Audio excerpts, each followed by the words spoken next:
Hikaru Nakamura just pulled off the most disrespectful endgame sequence I have ever seen against one of the world's best. Arjun Erigaisi is a stone-cold killer, but Hikaru treated him like a club player in this Esports World Cup showdown.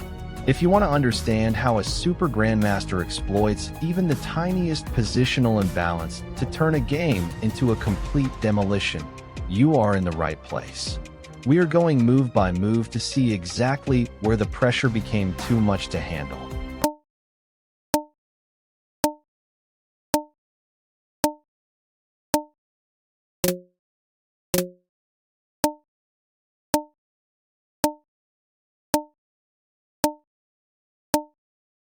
Already, Hikaru plays h4. This isn't just a random pawn push. This is a declaration of war on the king side. By aggressively pushing the h-pawn, Hikaru is looking to destabilize Arjun's setup immediately. He wants to gain space and perhaps force a concession or create a target later in the game. It is a very Hikaru way to play, forcing the opponent to react to his pace immediately. He is essentially saying, "I am not going to let you breathe today." Look at this queen placement. Queen b3 is a classical but incredibly annoying move. By eyeing the b7 and d5 squares, Hikaru is putting immense pressure on Arjun's development. He is daring black to deal with the tension. If black tries to defend passively, Hikaru will continue to squeeze, but if black plays aggressively, he risks overextending. Hikaru loves these kinds of positions because they force his opponent to think on every single turn, burning precious time on the clock.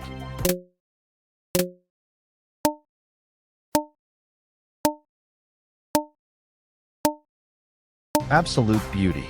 Bishop d6 is a dream square for this piece.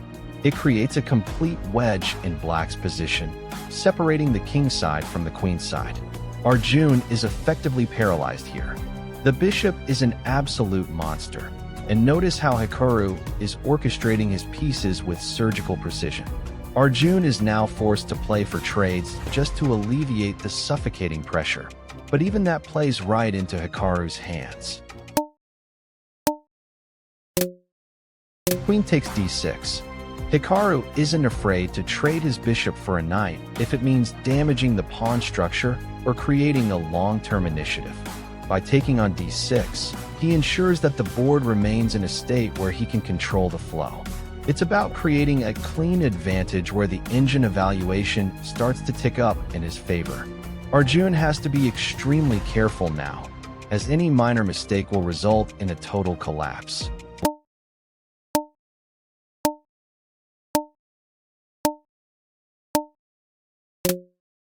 Knight takes e4. This is the core of Hikaru's strategy.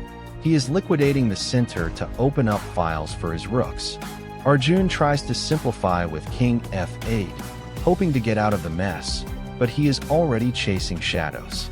Hikaru is playing this game like he has a cheat code installed. The coordination between his knight, queen, and rooks is just too much for black to handle in this open environment.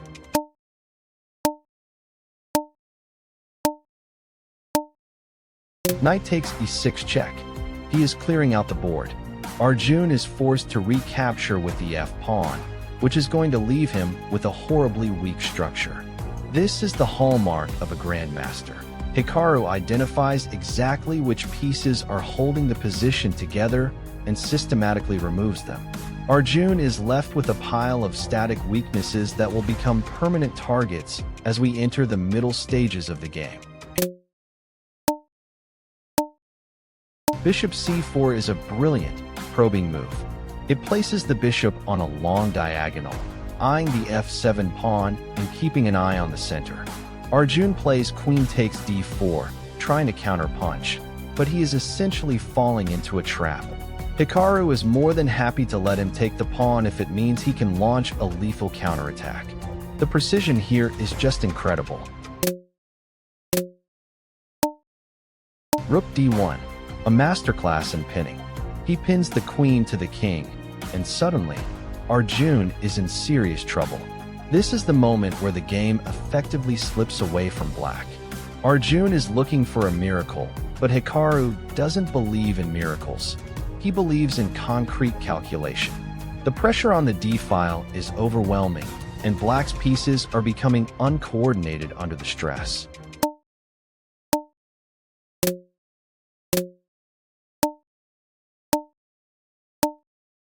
Rook e1. Hikaru is simply trading off the active pieces.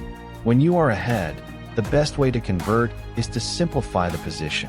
By swapping rooks, he removes Arjun's only source of counterplay. He is strip mining the board of any defensive resources.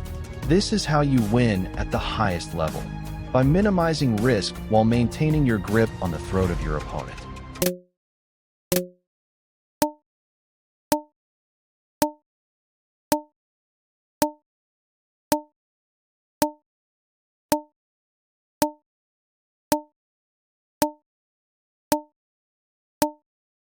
Rook e5. This move is just mean. It cuts off the black king and puts even more pressure on the g5 pawn. Hikaru is playing with his food now. He knows exactly where Arjun wants to go, and he's closing every single door. The queen is ready to jump into action, and black has absolutely nowhere to hide. This is chess at its most clinical.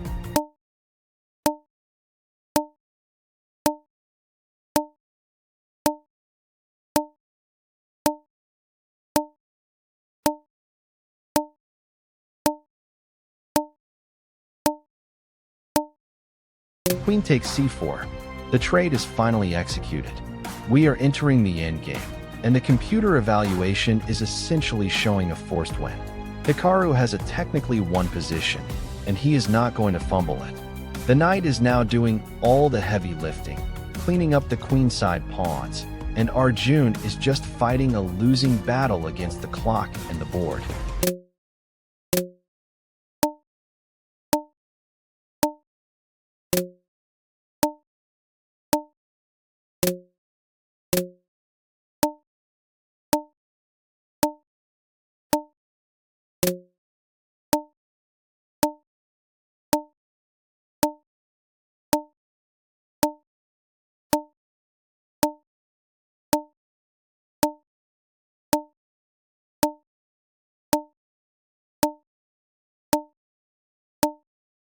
And there it is.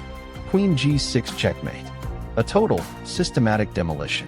Hikaru Nakamura showed exactly why he is one of the greatest of all time, turning a complex middle game into a textbook endgame conversion. Arjun Erigaisi tried his best, but there was simply no answer to the relentless pressure. This game will be studied for years to come as a perfect example of positional squeezing. That was an absolute clinic by Hikaru. If you learned something today about pawn structures or managing endgame pressure, you are on the right track. Make sure to hit that like button and subscribe to Chess 64 Elite Academy right now for more elite chess content.